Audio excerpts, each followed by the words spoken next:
Hi, I am Vikrant रेजिकरसल, motivational speaker, business consultant, life coach. So दोस्तों, आज एक ऐसी कहानी से शुरू करूंगा जो हर इंसान की जिंदगी में उत्साह भर देगी और अपने ख्वाब पूरे करने में ये कहानी बहुत ज्यादा हेल्पफुल रहेगी हर इंसान की जिंदगी में। तो दोस्तों, इस कहानी को शुरू करने से पहले मैं सिर्फ यही बताना चाहूंगा कि नेवर अंडर एस्टिमेट एनीवन। किसी भी इंसान को छोटा ना समझे, नीचा ना समझे, और क्या मालूम वो इंसान एक ऐसा मुकाम हासिल करे जिसको देखकर सब लोग उसकी प्रशंसा करें। तो हर इंसान की सपोर्ट करें, उसका मोराल हाई करें और उसको आगे बढ़ने में मदद करें। तो हम आज बात करेंगे उस इंसान की जिसका नाम था मा यू। थोड़ा अटपटा लगा होगा आपको नाम सुन के। ये चीन का एक ऐसे छोटे गांव से लड़का था जिसको आगे जाके जैक मा से जाना गया। अब आप समझ चुके होंगे कि मैं अली बाबा के फाउंडर जैक मा की बात करने वाला हूं आपके साथ। दोस्तों, किसी भी इंसान की जिंदगी का सफर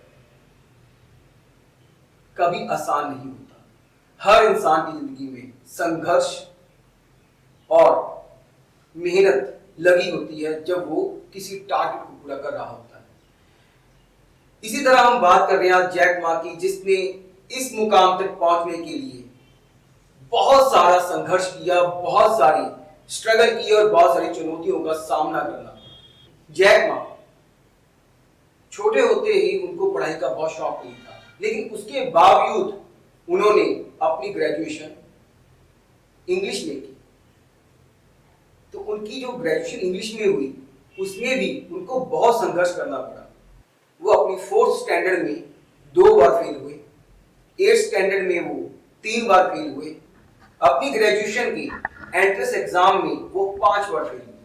शायद दोस्तों, अगर हम लोगों में से कोई भी इंसान हो वो इतनी बार फेल हो, या तो वो पढ़ाई छोड़ देगा या वो कोई और काम पकड़ देगा। लेकिन जैक मा ने हार नहीं मानी और एक छोटे कॉलेज से अपनी ग्रेजुएशन कंप्लीट की। ग्रेजुएशन कंप्लीट करने के बाद उन्होंने ट्रांसलेटर की जॉब ज्वाइन की। लेकिन ट्रांसलेटर की जॉब लेने के लिए भी उनको बहुत पापड़ बेलने पड़े।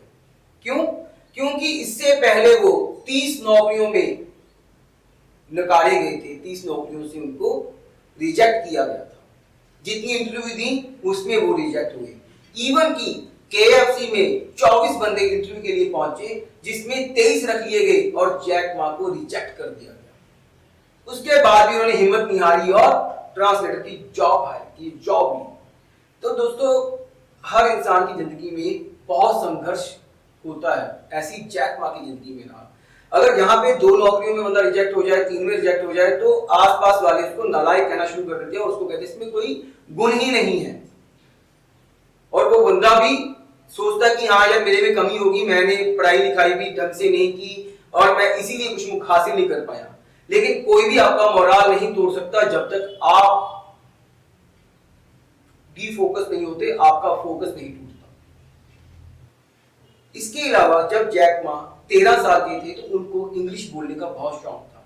तो उन्होंने एज ए गाइड का काम शुरू किया, टूरिस्ट गाइड का, और टूटी फूटी इंग्लिश के साथ एज ए टूरिस्ट गाइड काम करना शुरू किया। धीरे धीरे उनकी इंग्लिश में पकड़ होने लगी और वो अच्छी इंग्लिश बोलने लगी। इसी बीच उनकी एक दोस्ती अमेरिका के टूरिस्ट के साथ हुई, जिसके साथ वो बाद में लेटर्स लिखकर हालचाल पूछा करते थे। अब ये दोस्त उनका काम आया आगे जाकर उनको वेबसाइट डेवलप करने में, उनको इंटरनेट की नॉलेज देने में। तो ऐसे तैसे करते जैक मा ने अपनी ग्रेजुएशन कंप्लीट की, बहुत संघर्ष किया, बहुत छोटे से गांव से आए, नॉलेज इकट्ठी की और फेल होते होते ग्रेजुएशन कंप्लीट की और फेल होते होते एक जॉब हासिल की। उसके बाद ही वो रुके नहीं, उनका मन था कि वो कुछ बड़ा करें। उन्होंने अपना फोकस नहीं खोने दिया और आगे बढ़ना शुरू किया। अपने दोस्तों की मदद से उन्होंने कुछ पैसे इकट्ठे किए, उधार लिए, और वो अमेरिका गए अपने उस दोस्त को मिलने के लिए। और वहां पे जाके उन्होंने पहली बार इंटरनेट को चलाया और उनको पता लगा कि इंटरनेट क्या चीज है। उन्होंने इंटरनेट को यूज किया और सबसे पहले उन्होंने उसमें सर्च किया बियर, BEAR, बियर। और बियर सर्च करने के बाद उन्होंने देखा कि हर जगह से इंटरनेट के ऊपर उनको नॉलेज मिल रही है, लेकिन उसके बाद भी उन्होंने ये भी देखा कि चाइना से कोई अपडेट नहीं है। तो उन्होंने देखा कि हमारा देश चाइना टेक्नोलॉजी के मामले में बहुत पीछे है और चाइना को पता ही नहीं है इंटरनेट की यूज कैसे की जाए। तो उन्होंने अपने दोस्त के साथ मिलकर एक वेबसाइट तैयार की जिसका नाम था चाइना येलो पेजेस। उस वेबसाइट को जब उन्होंने बनाया तो उसमें भी उनको बहुत स्ट्रगल करनी पड़ी, उनकी वो वेबसाइट बहुत ज्यादा नहीं चली और उन्होंने वो वेबसाइट बंद कर दी। देन उसके बाद उन्होंने एक और वेबसाइट शुरू की अपने दोस्तों के साथ मिलकर, वो भी बहुत अच्छा काम नहीं कर पाई। अब देखने वाली बात क्या है कि जब यहां पे हम कोई काम शुरू करते हैं तो हमारा अगर काम नहीं चलता तो हम काम बदल देते हैं या हम उस काम को करना छोड़ देते हैं या उस काम को बंद कर देते हैं। लेकिन जैक मा ने हिम्मत नहीं हारी, ना उन्होंने पढ़ाई के टाइम पे हिम्मत हारी कि वो इतनी बार फेल हुए फिर भी उन्होंने अपनी ग्रेजुएशन कंप्लीट की और इसके बाद उन्होंने अपनी वाइफ और अपने एक दोस्त के साथ मिलकर Alibaba.com को लॉन्च किया, B2B कंपनी लॉन्च की। अब Alibaba आते तो कितनी हुई, उसको भी बहुत टाइम लगा, चलते चलते सफर लंबा था, लेकिन जैक मा ने अपना धैर्य नहीं छोड़ा और फोकस्ड रहे। इस दौरान उनको एक इन्वेस्टर मिला जिसने अलीबाबा में इन्वेस्ट किया और उस इन्वेस्टमेंट के बाद जैक मा ने पीछे मुड़ के नहीं देखा और 4 साल में ईबे जैसी कंपनी को बाहर कर दिया।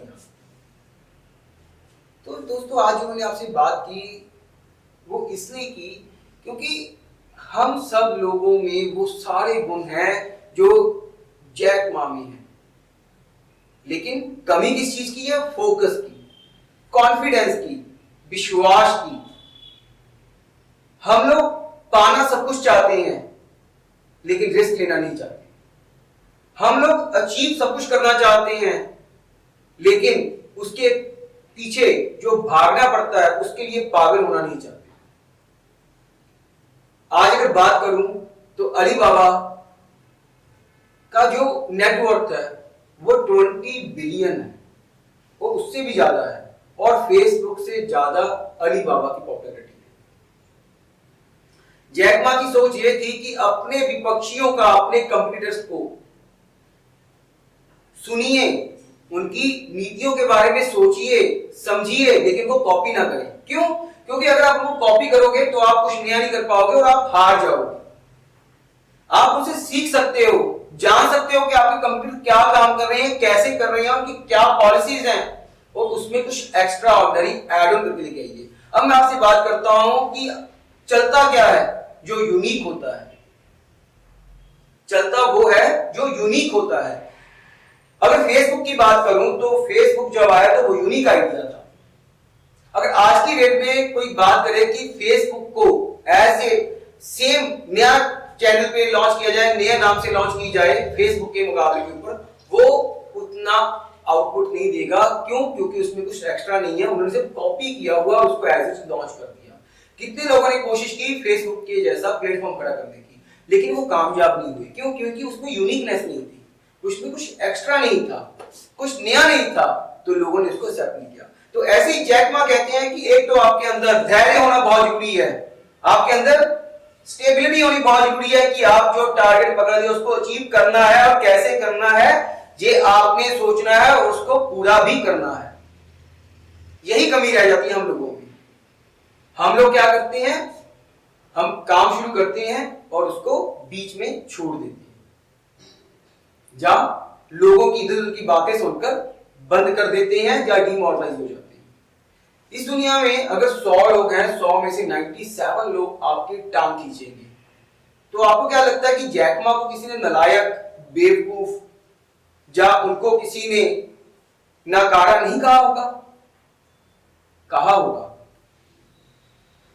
लेकिन उन्होंने उन चीजों को नहीं सोचा, उनको नहीं सुना, वो आगे बढ़ते गए और आज अपना मुकाम हासिल किया। और आज वही लोग जैक मा को एप्रिशिएट कर रहे होंगे कि हाँ इसमें टैलेंट है, तभी किया। तो दोस्तों अगर आज की कहानी मैंने आपको इसलिए सुनाई क्योंकि हम लोगों की जिंदगी में भी यही है। हम लोग क्या करते हैं, हम लोग अक्सर आसपास से जो बातें आती हैं उनको सुनकर अपने डिमोरलाइज कर देते हैं। पहली बात, नेगेटिविटी अपने पास आने दें। नेगेटिविटी अपने पास क्यों ना आने दें? क्योंकि जो लोग आपको क्रिटिसाइज कर रहे हैं या आपको मनोबल आपका नीचे कर रहे हैं उनको ना सुने, फोकस करते रहिए। कोई भी एक दिन में परफेक्ट नहीं होता, कोई भी एक दिन में ज्ञानी नहीं बन जाता। हम काम करते करते काम सीखते हैं। अगर हम लोग जॉब करते हैं और उसको ट्रेनिंग दी जाती है किसी बंदे को, तो क्या उसको ट्रेनिंग देके अगले दिन वही काम पकड़ा दिया जाता है? नहीं, उसको साथ ही साथ ट्रेनिंग भी दी जाती है कि इसको और इफेक्टिवली कैसे करना है। अगर हम कोई बिजनेस करते हैं तो ऐसा तो नहीं है कि हम पहले वो बिजनेस अच्छे सीख के आते हैं और इसको अप्लाई करते हैं। नहीं, हम मार्केट कंडीशंस को देखकर साथ साथ सीखते हैं, उसमें अपडेट करते हैं। अगर हम पढ़ाई करते हैं, पढ़ते हैं, स्टूडेंट्स हैं, तो वो ये तो नहीं है कि वो आज स्कूल में पढ़ लिया तो उसके बाद पढ़ते नहीं है। नहीं, वो उसकी रिवीजन करते हैं, उसमें अपडेट करते हैं, उसमें और इंप्रूवमेंट लेके आते हैं और ताकि वो अच्छा एग्जाम में लिख पाए। तो दोस्तों कोई भी चीज एक दिन में नहीं होती, इसके पीछे बहुत लंबा सफर होता है। तो आपने अपनी लाइफ में जो लोग आपको डिमोरलाइज करते हैं उनको नहीं सुनना, और दूसरा फोकस्ड रहना है। अगर आप फोकस्ड रहोगे, टारगेट क्लियर होगा, गोल क्लियर होगा और आपको उस काम को करने के लिए जानकारी होगी, तो कोई भी इंसान आपको पछाड़ नहीं सकता, कोई इंसान आपको नीचे गिरा नहीं सकता और कोई आपको डिमोरलाइज नहीं कर सकता और आप एक दिन मिसाल बनोगे। और ये वीडियो इसलिए है कि अगर हम भी किसी को छोटा समझते हैं, नीचा समझते हैं, जो उसमें कमियां निकालते हैं, तो उस इंसान को कमियां निकालने की बजाय उस इंसान को उत्साहित करिए, उसको इंप्रूव करिए, उसको ऊपर उठाने की कोशिश करिए। जब आप उसको ऊपर उठाएंगे तो वो भी आपके लिए कुछ बेहतर करेगा। बहुत सारे लोग आपकी जिंदगी में भी होंगे, मेरी जिंदगी में भी होंगे, जो सिर्फ उंगल करना जानते हैं, जो सिर्फ ये जानते हैं कि कमियां निकालनी है। उन लोगों को भी समझना जरूरी है कि कभी किसी को अंडर एस्टिमेट मत करना, क्योंकि कब कोई इंसान ऐसा बदलाव लेके आ जाए और वो बदलाव सारी दुनिया के लिए मिसाल बन जाए और वो एक प्रशंसा का पात्र बन जाए, तो आप बहुत मायूस होंगे कि मैंने इस इंसान के साथ बहुत बुरा किया। आज पहली सीरीज में हमने बात की जैक मा के ऊपर। ऐसी वीडियोस अगली सीरीज में और लेके आऊंगा। आज बात की हमने नेवर अंडर एस्टिमेट एनीवन। उनका मोराल ऊंचा करिए, उनको प्रोत्साहित करिए, उनको मोटिवेट करिए और उनके काम को समझ के उनको आगे बढ़ने के लिए प्रेरणा दीजिए। उम्मीद करता हूं आपको मेरी बात समझ आई होगी। अगले टॉपिक में, अगले सीरीज में मैं आपके साथ कुछ नया लेके आऊंगा, नए बंदे की कहानी के साथ, और उम्मीद करता हूं आपको अच्छा लगा। नमस्कार, बाय।